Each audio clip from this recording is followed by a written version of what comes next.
Hey guys, welcome back to my YouTube channel. I'm Abby, and today I'm going to be crocheting Weedle, Kakuna, and Beedrill. That is the 5th evolution from the Pokemon series. Little update on my hair. As you can see, it is not purple anymore. It is no longer purple. When it said semi-permanent, it really did mean semi-permanent. I think it was really only very purple in the sunshine for a couple of weeks, and that's okay. But I did kind of wish that it stayed a little bit longer because I did like it. So for starters, I did the crochet pattern plan that I always do, and I haven't really been showing them that often recently for some reason. So here's my latest one. We're gonna ignore this on the bottom. This is next time's. So this is what I drew in preparation. I'm not 100% sure if I'm gonna follow this plan, because like always, I like to leave myself a little bit of room, and creativity is not always completely set in stone, especially when you're not sure how things are gonna look when they're actually created. So that's just my soft plan. Anyway, without much further ado, let's crochet. All right, guys, so here's the thing. I originally had a whole script written out of what I was going to talk about, and it was going to be all about my run-ins with bees. And originally I was talking about how I didn't really have any qualms with bees. Now I have some qualms. There are some qualms that have developed in the past couple of days. It's not entirely their fault. I mean, they don't know that they're not supposed to come inside, but at the same time, I don't know who else to be angry at. I guess my apartment complex? Let me just roll back a couple of days. To set the scene, I was editing this very video and I went to check on Kratos as a break, and he typically likes to sit in the corner of the bedroom, but before I can approach him, all I can hear is really loud buzzing. And I've actually heard this twice before in this specific room. I was gonna talk about this in my other script as well, so I'll just talk about it now as like even further backstory. But since we've lived here, we've had a bee invade our personal space like once a year. We had it happen pretty close to when we moved in, and if I remember, I will put some footage of that in here right now. So as you can see, we were definitely freaked out, not expecting there to be a bee in our room. We didn't know what to do, so we trapped it and we ended up throwing it out of the house, and we didn't even go back to get the thing that we trapped it with for I think half an hour to make sure that it was gone. We had a cat, and I was worried that he was going to attack a bee and get stung and we'd have to take him to the vet. But the second time, I was a little bit better with it. We were able to get rid of it quicker and didn't have to worry about it, so I definitely don't have any footage of that time because it wasn't really notable. Now here we are at the third time where there's just buzzing happening in this room, and I don't want to get near it because my husband isn't home and I want backup with this bee. So I take Kratos to another room and have him sit with me while I continue editing and wait until my husband comes home. Before he does, though, I go back into the room a couple more times to see if I can still hear the buzzing, or if it was something like a bee just went up against the window and I heard buzzing and I got paranoid about it because it's happened 2 other times. The next 2 times that I go into this room, I don't hear any buzzing. So I'm thinking maybe I was just paranoid and the buzzing happened from a bee that was outside. But I'm not gonna let the cat back in here just in case there is a bee and he gets stung and we have to take him to the vet, because I don't want to have to do that, especially not right now. Anyway, Matthew comes home and I have him come and check the room with me to make sure that there is no imminent threat of bees stinging Kratos. We pull aside the curtain and actually see a bee trapped between the window screen and the window. So I'm like, oh great, I guess I was just paranoid. There's just a bee that's stuck, and that's all I heard was just the muffled buzzing of that. Great, I don't have to worry about bees in my bedroom. I don't have to do anything about this. So I start taking a video because I think this is so funny that this happens while I was just about to record the audio for this video talking about bee stories.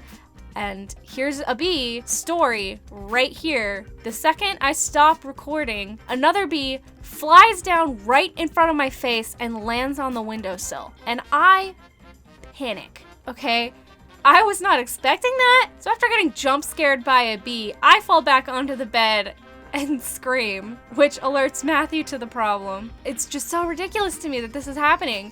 There's just another bee in the bedroom after we just got faked out by a bee against the window. I'm like, what do we do? I guess we have to get rid of this one now. And I'm scared that the bee that's trapped in the window is gonna somehow squeeze through and we're gonna have 2 bees in the bedroom, which would be really upsetting because it's hard enough to deal with the one. So with the current bee, we decided to just quickly get rid of it. And then we would just close the bedroom door to make sure that if the bee that was trapped between the window and the window frame got through, it wouldn't be able to sting Kratos. So we left it for about an hour or something like that. And when we came back, there was a bee in the room again. And it was not the one that was trapped because you could see the one that was trapped still. So we trap it again and then we leave the room again. And when we come back, there's another bee. And so we're like, okay, is this one still the one that we had trapped or is it the one that we got rid of? By the 3rd time, we go into this bedroom to check and see if the bee has gotten through the window. There are now 4 bees flying around in the bedroom, and that is more than the ones that we had caught and trapped. So now we know that there is a definite issue that needs to be taken care of. Well, wouldn't you know it, it just so happens to be after apartment complex office hours, okay? So I call the office and they have an emergency maintenance hotline. There are now a growing number of bees that have invaded our bedroom. I feel like this is kind of an emergency because I don't want my cat to get stung. I don't want to sleep in a room full of bees and possibly get stung myself. I don't think that it's good to know that there's a space that bees can come through at any point. A lot of bees in your room, you want that dealt with pretty much immediately. So I call it, I leave the message and everything, and I wait. And about half an hour later, we have more bees in the bedroom. Totaling now, I think there have been 8 bees at this point, and they give me a call back. The guy on the other line is nice. Apparently he hasn't been with the company for that long, but he tells me that this is not what the company considers an emergency and that we need to file a maintenance request and they might get to it the next day. The maintenance people aren't exterminators, so it's not really their area. So I can see where they're coming from, but at the same time, I'm frustrated. That meant we had to set up some kind of makeshift bed in the living room, which by the way was super uncomfortable because I didn't want to go to sleep in a room full of bees. So then we go to the next day and I'm extremely tired because I had a really hard time falling asleep and staying asleep. I think I got about half the amount of sleep that I typically get. So I was not happy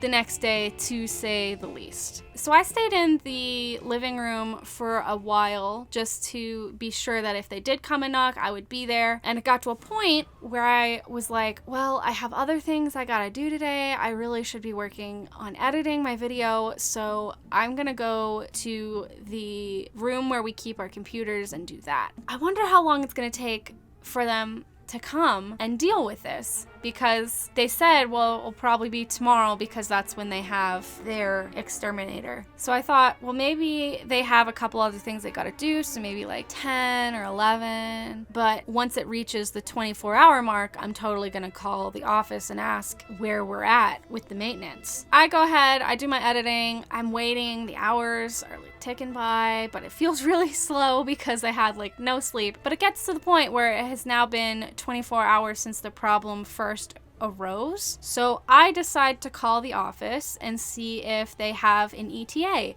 on when the maintenance people and the exterminator are gonna come to my apartment and take a look at the problem. And no one answers. It is not lunchtime. I don't understand why they weren't answering their phones, because I know that the office has been shut down for quite some time, but they are reopening the office. I was pretty sure that maybe they'd at least forward their calls and be able to take a call or to answer a message. But I leave a message asking about when maintenance is gonna contact me about my bee problem, and I go about my day for literally the rest of the day past the office closing hours. So now I know they're not going to give me a call back today, and that's all I heard from them. At this point, we go and check the bedroom, and all of the bees have tragically passed away. I feel like we have to clean them up, but I also feel like we have to keep them for evidence for when the office or exterminator or whoever finally decides that they are going to come and see what the problem is in our apartment complex. So now I have a little jar of sad little dead bees in my house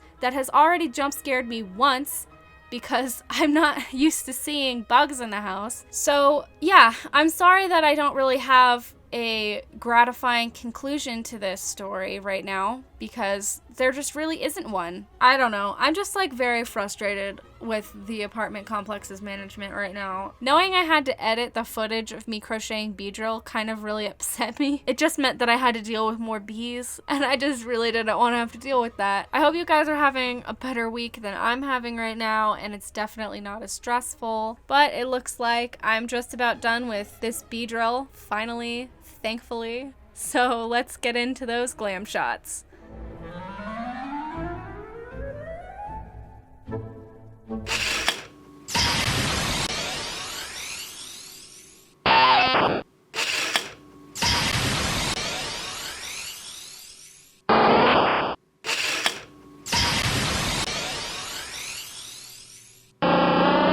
Okay, Weedle, you have purple on you. What is that from? Here's the newest set, the newest addition to my Pokemon collection. I have to say, I think Weedle is one of my absolute favorite Pokemon that I've crocheted so far. I look at him and he makes me happier. I don't know why that is, but he's just super cute to me. So you already probably saw, because I put it in, that these 3 took about 13 hours. I actually calculated it up today for my own personal files. I'm keeping track of how long everything is taking, and then I have a whole running total.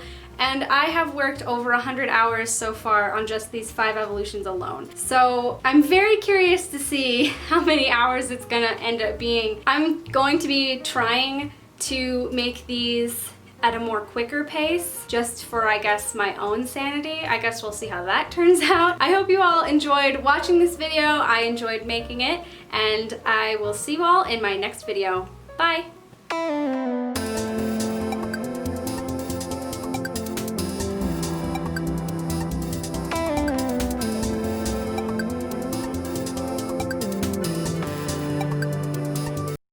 Okay, so I need honest opinions. What do you think?